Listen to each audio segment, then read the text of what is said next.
And welcome back, and now we're along with Jim Vaughan, the head coach of the Kennett Indians. And Coach, it's good to have you back, and it's being quite some sort of a habit here, having you back after the Bloomfield Christmas Tournament. Yeah, well, I appreciate you having us back up here. I could get used to this.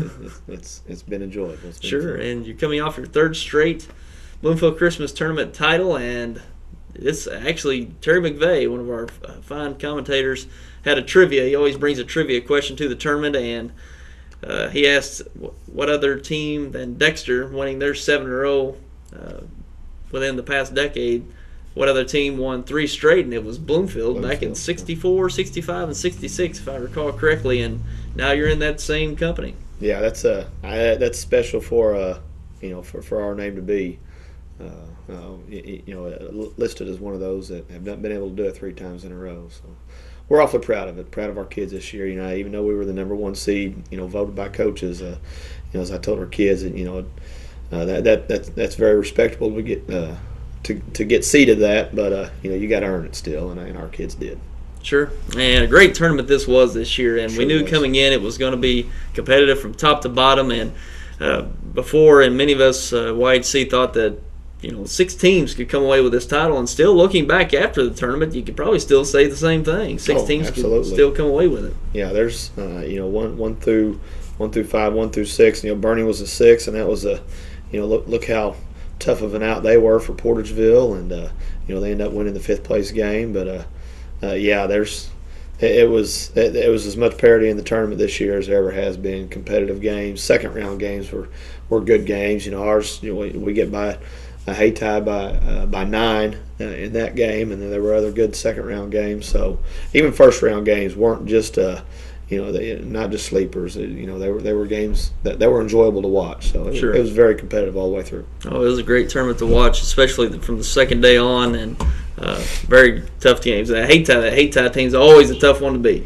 They get after you and they get up down the court, and you just never know what to expect out of hay tie. Yeah, they're scary athletic, scary fast, and they play a style that bodes well for them and makes it tough on other teams. And we struggle through it at some, handled it well sometimes. So, but they certainly were. They make it tough on anybody they play. Sure. In the semifinals, you matched up with Dexter, the team you defeated last year in the Christmas tournament final, and that was a close one too. Coming down to the end, it looked like Dexter was going to have a chance to win it and come away with a late basket with under a minute and held on to the lead in the end. So that was a nail biter as well. Yeah, it was. That was a very physical game, and I was so proud of our kids for taking on the physical nature of play of that game. And it was consistent, the whole way through. And but the last, we take the lead with 30 seconds left, and what a huge play by a senior that's been there. Just a tough defensive stop. Able to just hands on a steal, and then have the wherewithal to get it ahead to Mitchell, who really went strong to the basket. He was tired through that game, but put his head down and made sure he got there and got that bucket for us. Sure, and that was a great game between yourself and Dexter. And looking back to last year, it was the same atmosphere, same type of game with the final in last year's tournament. So it was nice to see that matchup once again, and like you said, the physical play, how it all turned out, it was very impressive. And in the final, you match up with Portageville, and you played them just over a week ago, probably within 2 weeks ago, on your home court, and they got you about 14, 15 points and looked very impressive. And then you match up with them on a neutral court, and it comes right down to the end, and you sneak it out. So what was your playing with your players coming in that you took a loss on your own court and you're matching up with them once again? What was just your preparation going in? Well, it was probably a bad coach of the first game. The way we tried to defend them, we weren't ready to defend them that way, and we went back and corrected that. We gave ourselves, coaching staff and myself, it's not just me. I have great help, but we looked at a different way we could approach defending them. Tevin Walker lit us up for 35 at our place, and he got to the rim at will. So that was the number 1 goal. We wanted to try to eliminate a lot of that, make them take shots. We've got good length, and wanted to make them try to take shots over top of us and a little bit further away from the basket, and then try to alienate their rebound. I really think they have kids that go after the offensive glass well, and our kids stepped up. Made them, and Coach Arby even alluded to it, a good handful of missed shots. And that's tough to watch as an offense tough to watch your shots not go. But we did a good job of getting one and done stops, and we actually had a 9-point lead at halftime, which they cut into and knew they'd turn it up a little bit. But that 9-point lead at halftime was awfully big with the way that we defended in the first half. Sure, and it was a different game. We saw in the first game that Portsville got out to a lead and just kind of extended on it throughout the game and pushed it away late. But this one was a nail biter the whole way through, and great performances on the part of your kids. And the thing about this year's team of yours, new team pretty much. You bring back a few from last year, but you graduated so many seniors from last year, and those first 2 titles you won, basically the same nucleus of players. But this year you've really had to turn over your roster, and a lot of young players coming up, such as Cavante Mitchell and Tevius Drake. They're both sophomores playing at a high level at the varsity level, and you've still got some seniors in Adam Grantham and Jawan Wallace stepping in from last year's team. So you're getting a little dose of last year, but then bringing up a lot more talent coming up. Yeah, we had number one this week. Something that we've really talked about with our kids is we've got to keep trying to find leaders and vocal leaders and leaders by example. And I thought our 2 seniors, with the experience of being in this before, this is Adams. He had an integral part in his sophomore year as well, and Jawan was there. Didn't play as much as sophomore year, but both of them definitely contributed last year. And so they, it was a situation in the championship game, or even the last 2 games, the semifinal championship.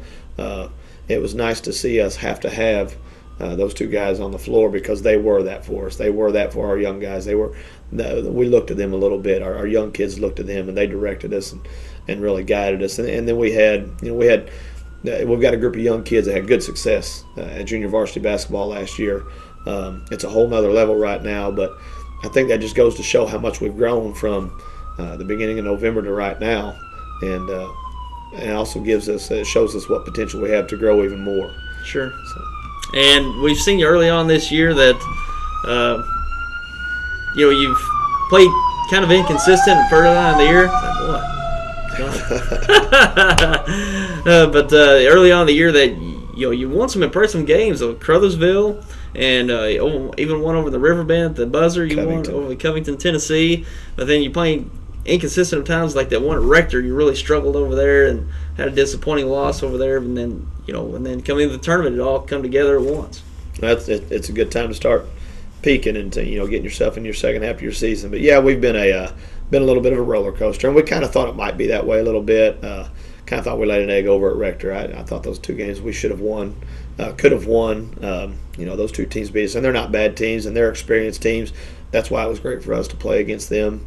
I thought we competed well with the North Little Rock, in the 7A school in Arkansas, and 7A or 6A, I'm not sure, but beat a good Covington team, beat a good Crothersville team on their home court. And they just they're certainly proving this year. They come off a big tournament win over Christmas break over in Dyersburg. It's been a process of maturing on the floor and even off the floor a little bit. How to prepare for things, and our kids are doing it. They're slowly doing it. They're proving a little more to themselves. With each practice, with each time we step onto the floor. Hopefully, when we left the locker room for that championship game, prior to the game, we said we want to finish the first half of our season, like we want to go into finishing the last half of our season. And that it was that atmosphere, it was that kind of climate, and our kids composed as I've seen us all year long, and it's tough if I've seen us all year long, but they certainly handled it. Sure, they performed well, and 3rd straight title. And the thing is, you're set up to be competitive to win for years to come. You got this, this young talent, and your JV talent as well, and then on down the line, you got talented junior high kids. So, you're stacked up pretty good for the future. When you might even potentially make a run such as Dexter made with first to 5 or even more. So you got the talent down the way, but it's one of those things. Bloomfield Christmas Tournament, you just never know. Well, it's what we've got. One of my assistants, John Patton, he put it very well. He said we need to consider ourselves a program now. We're not just a team that's going to be good this year and down 1 year.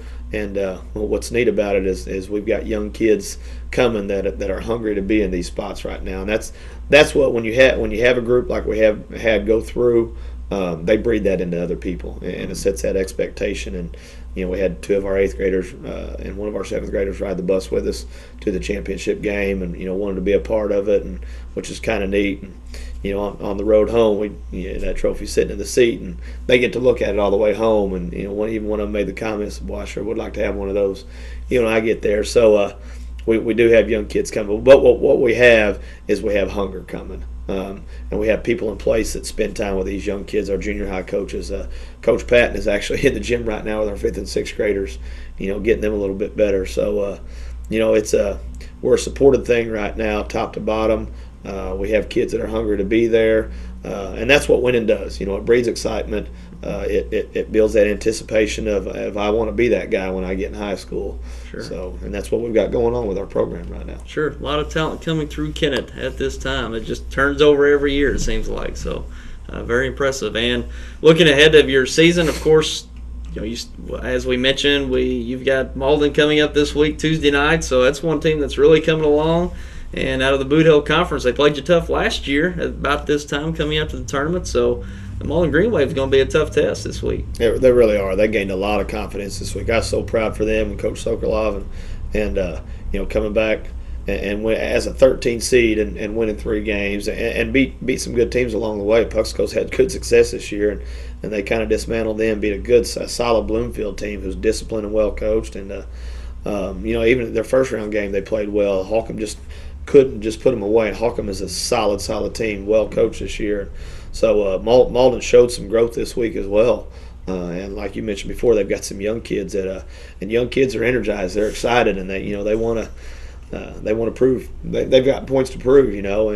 So we better go in very, very prepared this year. This is not just no matter what their record is and who they've been beat by and what seed they were and where they finished up in the bracket. Mm-hmm.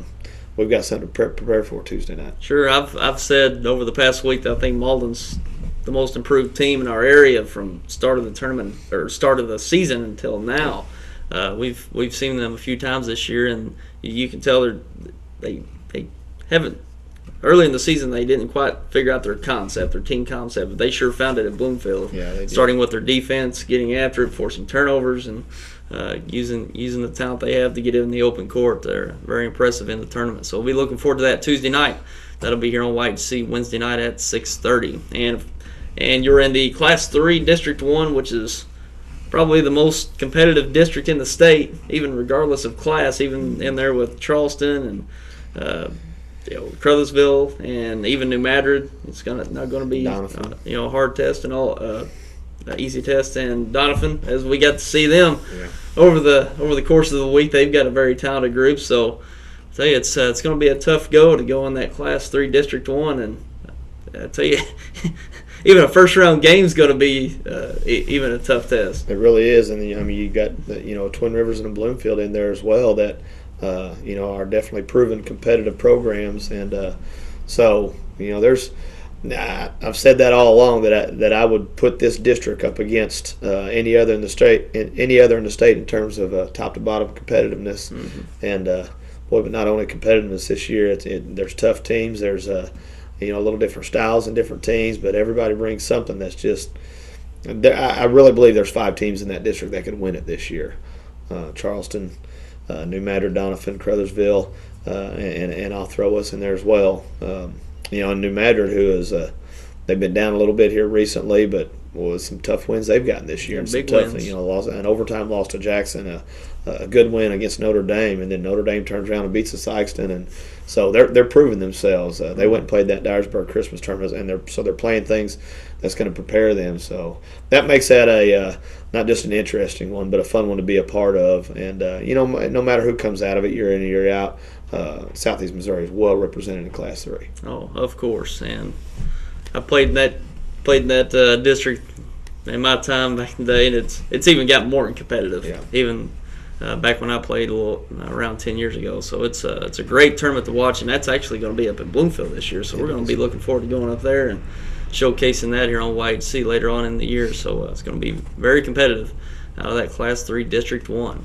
Well, Coach, like we said, it's becoming some sort of a habit here. You having you here after Christmas each year for the past 3 years, and it's just it's a great accomplishment on your program, the coaching staff, and the kids. Like we said, you had pretty much a new group this year, young talent moving up after all those seniors moving on, and just to turn over that roster and be able to pull off a feat such as winning the Bloomfield Christmas Tournament is impressive on your part, your staff, and just your whole team. Very impressive. Well, thank you, and that's we're proud of it. And, this is a good notch for us and a good notch for our program.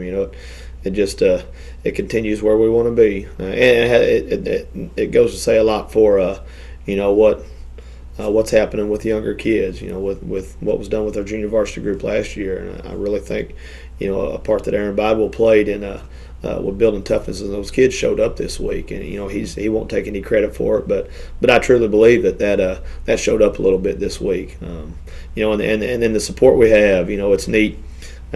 You don't notice as much during the game, but and getting to look through pictures and stuff on Facebook, it was full of Kennett folks again, and that's so neat. It's so that's a comfort zone for our kids to know that they've got that behind them. So. Sure. And we appreciate you taking your time with us today and coming up and sharing with us about your tournament run and also your season. And we wish you the best of luck going forward. And we'll be seeing you down the line, of course, next week with Malden and further on down the road as well. But we appreciate your time and good luck the rest of the way. Okay, thanks for having me. All right. That's Jim Vaughan, the head coach of the Kennett Indians.